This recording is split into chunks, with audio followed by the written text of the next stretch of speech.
Atlantic Treaty was signed by Norway, Denmark, the Netherlands, Belgium, Luxembourg, France, Italy, Portugal, the United Kingdom, Iceland, Canada, and the United States.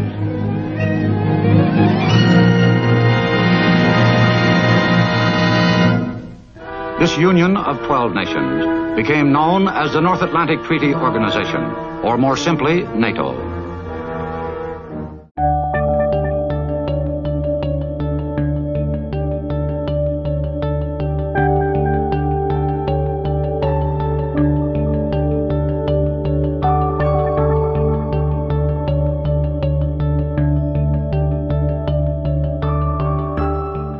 As a political alliance, NATO encourages compromise as well as cooperation amongst all participating nations.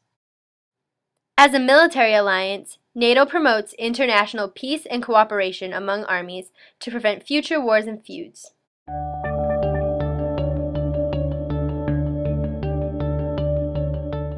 Throughout history, NATO has taken an active role in maintaining peace and positive political ties with its participating nations. On April 4th, 1949, NATO was founded. 12 leaders from Western Europe, the United States, and Canada met in Washington and signed the North Atlantic Treaty.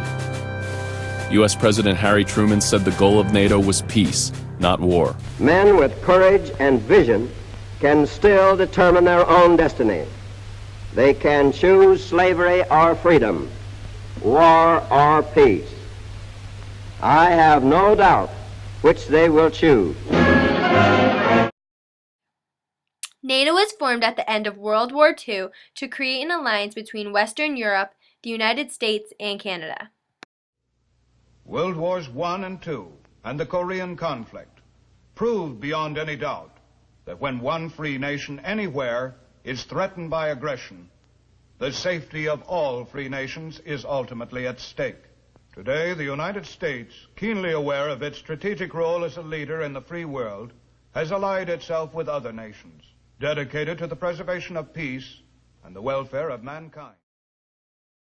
In 1950, U.S. General Dwight Eisenhower was appointed Supreme Commander of NATO. In 1967, NATO established Brussels, Belgium as their new headquarters.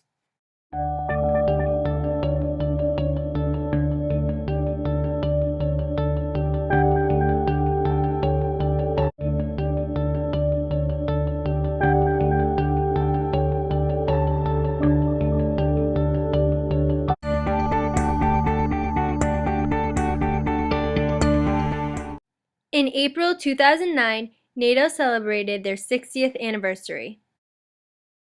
Today, NATO still plays a big role in maintaining security amongst participating nations. Recently in Afghanistan, NATO has been involved in helping the nation establish a government that is more democratic and that is able to protect civilians from terrorism. NATO is also recently involved in creating political ties with Russia.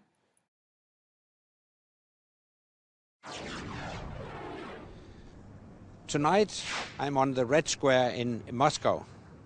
The temperature is very low, but fortunately the temperature in the relationship between NATO and Russia is much better. Far too many people continue to look at the NATO-Russia relationship through the prism of the Cold War. I think what people have failed to realize is just how much NATO and Russia share in the way of security concerns. Today we can see that NATO and Russia are facing the same challenges, are facing the same risks, are facing the same security-related problems.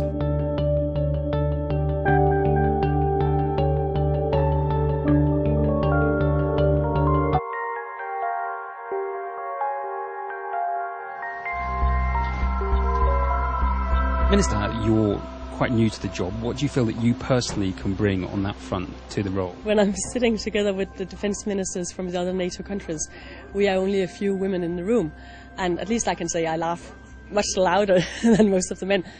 To be honest, I think it's important that we consider how to have the civilian part cooperating with the military part, and that's one of the things I put into the table. And I think it's having the holistic approach is maybe a female approach to things.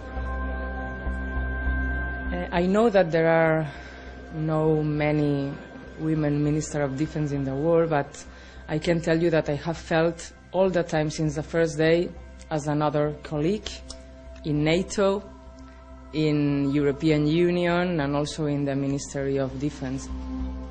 Overall, the North Atlantic Treaty Organization has been successful in maintaining security for all participating nations.